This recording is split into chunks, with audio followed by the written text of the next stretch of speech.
Bonjour à tous, aujourd'hui je vais vous montrer comment j'ai réalisé ma selle. J'aurais pu aller chez un sellier, mais j'avais envie de faire des économies et aussi envie de tester. Alors ça c'est un bout trop court coupé au cutter duquel je vais essayer de récupérer un peu de mousse. Et ça c'est le design auquel je vais essayer de me rapprocher pour la finition de la selle. Tout compte fait, je recommence à zéro puisque le bout déjà découpé, je saurais rien en faire. J'ai redécoupé grossièrement la forme de la selle dans de la mousse que je viendrai coller sur le fond de selle via de la colle prévue pour, le tout directement sur la moto. Ah ouais, ok, why not?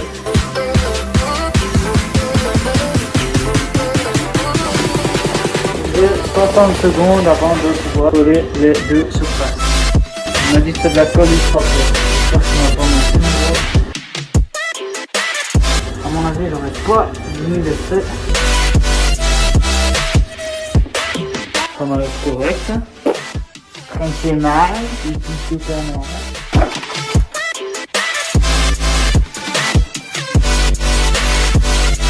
Je sais pas trop combien de temps je peux rester appuyé, mais je vais essayer qu'il n'y ait pas de jour.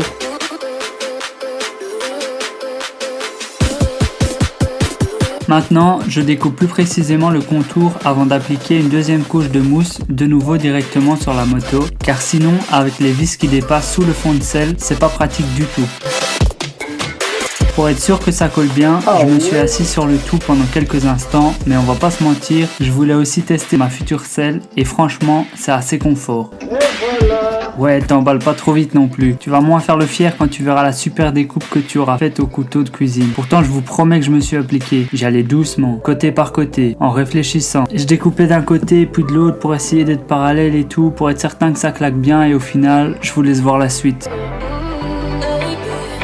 Tout est parti en cacahuète quand j'ai voulu creuser la selle, la pire idée du monde. Et évidemment, je l'ai fait partout, sur le devant, sur les côtés et même sur l'arrière, histoire de saccager tout le travail que je venais de réaliser.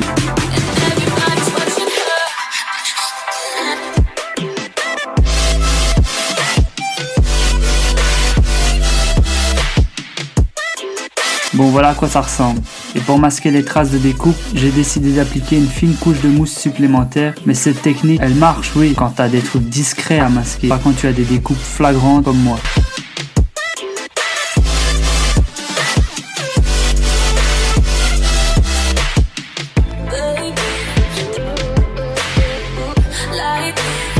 Quand je vous disais que je m'appliquais, c'était pas des blagues. Franchement, ça aurait pu être vraiment pas mal, mais là on voit bien à l'image, les marques de découpe sont trop flagrantes et ça va donner un rendu fini pas ouf à la selle et je veux pas de ça. En plus, ça donnait pas une super ligne à la moto et après l'avoir montré à ma mère, elle m'a dit si ça te plaît pas, tu recommences. T'as encore assez de mousse. Du coup, c'est ce que j'ai fait. J'ai tout arraché, j'ai tout recommencé. Et cette fois-ci le résultat est canon et bien dans la ligne de la moto. Évidemment j'ai pas filmé cette réalisation-ci hélas, mais je vais quand même vous l'expliquer. Bon, vous êtes prêts? Étape 1. Quand vous creusez la selle, le faites pas par au-dessus, faites-le par en dessous. Comme ça laissera pas de traces et ce sera invisible. Voilà, c'est tout. Bon, maintenant que la mousse est nickel, faut habiller la selle. Le cuir ça coûte cher, le tissu ça prend l'eau, donc j'ai opté pour du simili-cuir, mais du simili-cuir de qualité. Pas un truc à 5 € sur AliExpress. J'ai donc été directement chez un grossiste. Et là en fait ce que je suis en train de faire c'est un gabarit pour la housse de selle. Il va me falloir un gabarit pour le haut et un autre pour les côtés. Avec du papier sulfurisé, ça marche nickel. J'ai d'abord tracé le contour sur la mousse et puis je les ai reportés sur du papier sulfurisé une fois qu'il était bien en place via des aiguilles de couture.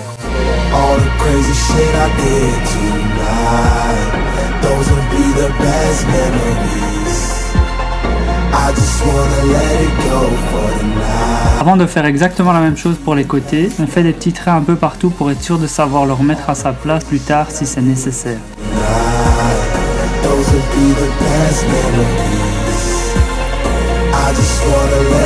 De nouveau, j'ai reporté le tracé au feutre sur le papier gabarit et l'ai ensuite découpé pour qu'il ait la forme exacte du côté de la selle. Vous en faites pas si vous parvenez pas à le faire avec un seul morceau de papier, j'ai dû le faire en 3 fois. Côté gauche, côté droit et puis le côté frontal. J'ai simplement assemblé le tout au scotch une fois terminé.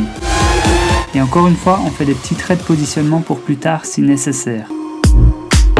Donc voilà, après tout ce chipotage, on obtient 2 gabarits parfaits pour la réalisation d'une housse de selle sur mesure maison. Les 2 morceaux de mousse fine que je découpe là serviront pour le matelassage en carreaux sur le dessus de la selle, comme je vous l'avais montré sur mon croquis en début de vidéo.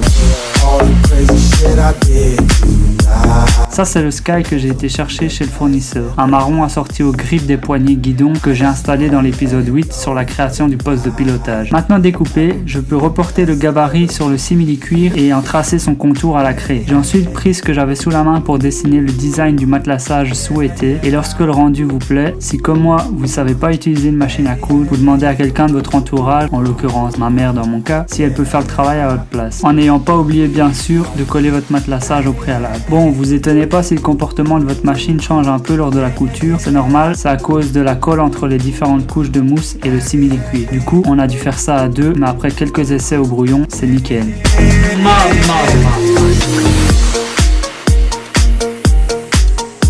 Et voilà, ça en est tout pour aujourd'hui. La suite au prochain épisode.